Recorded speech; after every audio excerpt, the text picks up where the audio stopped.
Осы жаздың бірінші маусымында менің үлкен әжем қайтыс болған еді.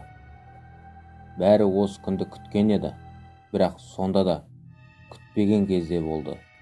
Bir аяғына ампутация жасағалы шағын үйіміздің ас бөлмесінен шықпайтын.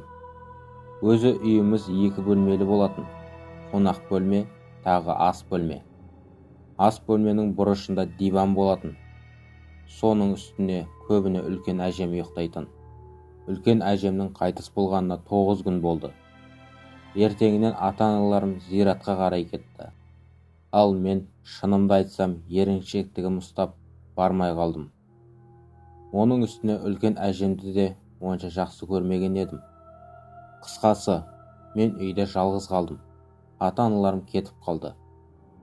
Ноутбугымды алдым да қонақ бөлмеге барып ойын ойнауды бастадым. Біраз уақыт өте ас бөлмеден ыдыстардың дауысы мен біреу тыныс алып жатқандай дыбыстар шыға бастады. Мен үйреншікті секілді оған лайықты назар аудармадым. Үлкен әжем тірі кезінде сол ас бөлмеден өзіне назар аударту үшін үфілеп, ыңырсып, тағы да басқа дауыстарды шығарып жүретін. Кейінірек бұл дыбыстар қаттырақ шыға бастады. Тағы біреу ас бөлмеден анамды шақыра бастады. Айжан, Айжан. Осы кезде менің ойыма енді жетті. Осы дауыстарды шығарып жүрген үлкен әжем өмірден озған. Ал мен болсам үйде жалғызбын. Бойымнан бір тоқ ұрғандай. Қорқыныштан өзімді әрең ұстап, дауысты тыңдап отырдым. Ойымды терезеге аудардым. Секіріп кеткім келді. Үйімізде биік емес. Кенеттен дауыстар жоғала бастады.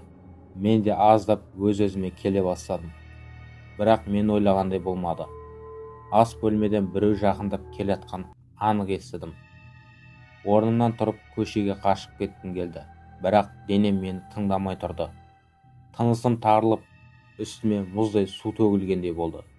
Бірақ сол кезде менде бір ой болды. Мені біреу ойнап қорқып жатыр деген.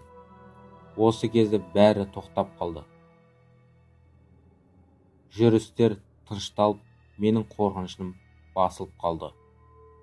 Терезеге қарасам, ата-аналарымның көлігі келіп тоқтап жатыр. Сол кезден бері біраз жыл өтті. Бірақ Құдайға шүкір, ондай жағдай басқа болған жоқ.